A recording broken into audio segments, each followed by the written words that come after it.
কথা ক'ব নোৱাৰা হৈ পৰিছে নিশামণি হালৈৰ ককায়েক। হয়, নিশামণি হালৈ, যি নিশামণি হালৈ আজিৰ পৰা কেইদিনমান আগত আমাক সকলোকে এৰি থৈ গুচি গৈছে, সেই নিশামণি হালৈৰ ককায়েকৰ লগত যি অঘটন সংঘটিত হৈছে সেই খবৰ ইতিমধ্যে মই কালিৰ দিনটোত আপোনালোকক জনাইছোঁ।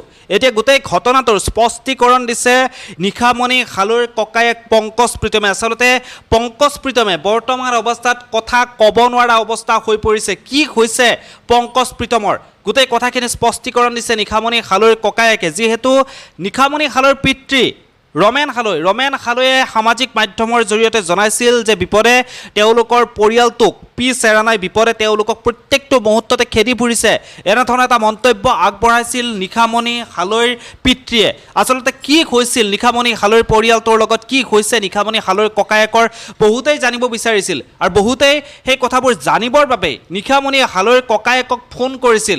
এতিয়া নিশামণি হালৈৰ ককায়েকে যিহেতু কথা ক'ব নোৱাৰে, সেইবাবে নিশামণি হালৈৰ ককায়েকে গোটেই ঘটনাটোৰ স্পষ্টীকৰণ সামাজিক মাধ্যমৰ জৰিয়তে দিছে। আচলতে এক ভয়ংকৰ অঘটন সংঘটিত হৈছিল নিশামণি হালৈৰ ককায়েকৰ লগত, আৰু সেই ঘটনাটোৰ সেই ভয়ংকৰ অঘটনত কটমপি ৰক্ষা পৰিছে, তেওঁ প্ৰাণ ৰক্ষা পৰিছে নিশামণি হালৈৰ ককায়েকৰ। নিশামণি হালৈৰ ককায়েকে নিজেই লিখিছে যে মৃত্যু মুখৰ পৰা তেওঁ মুহূৰ্তত বাচি আহিছে, মৃত্যু মুখৰ পৰা বাচি আহিছে নিশামণি হালৈৰ ককায়েক। যিহেতু সেই পৰিয়ালটোৰ বৰ্তমান অৱস্থা অতিকৈ বেয়া হৈ আছে, নিশামণি হালৈক যেতিয়া তেওঁলোকে হেৰুৱাইছে তেতিয়াৰ পৰাই সেই পৰিয়ালটোৰ অৱস্থা খুব বেয়া হৈ পৰিছে। হাঁহি আনন্দৰে ভৰপূৰ হৈ থকা পৰিয়ালটোৰ বৰ্তমান কিন্তু দুখে কোলাই পাচিয়ে নধৰা অৱস্থা হৈ পৰিছে। প্ৰত্যেকটো মুহূৰ্তত তেওঁলোকৰ দুখৰ উপৰিও দুখ হৈছে। নিশামণি হালৈৰ দৰে এগৰাকী প্ৰতিভাৱান ছোৱালীক তেওঁলোকে হেৰুৱাইছে, সেই দুখ তেওঁলোকে মনৰ পৰা কেতিয়াও মচিব নোৱাৰে। কিন্তু তাৰ উপৰি পুনৰ এক দুখ আহি পৰিছে তেওঁলোকৰ জীৱনলৈ, তেওঁলোকৰ পৰিয়ালটোলৈ। নিশামণি হালৈৰ যি একমাত্ৰ ককায়েক পংকজ প্ৰীতমে সামাজিক মাধ্যমৰ জৰিয়তে তেওঁৰ লগত ঘটি যোৱা যে অঘটন, সেই অঘটনৰ বিষয়ে এইদৰে জনাইছে। আকৌ এটি অঘটন, যোৱাকালি মই মৃত্যু মুখৰ পৰা বাচিলোঁ। বহুতে কথাটো গম পাই মোক ফোন কৰিছে, কিন্তু মই ফোন ৰিচিভ কৰিব পৰা নাই, কাৰণ মই মুখখন মেলিব নোৱাৰোঁ, কথা ক'ব নোৱাৰোঁ, একো খাব নোৱাৰোঁ।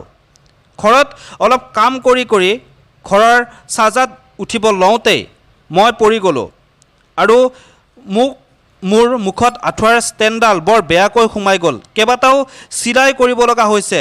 এতিয়াও মই অসুস্থ হৈ আছোঁ, ফোন ৰিচিভ কৰিব নোৱাৰাৰ বাবে মোক বেয়া নাপাব কোনেও।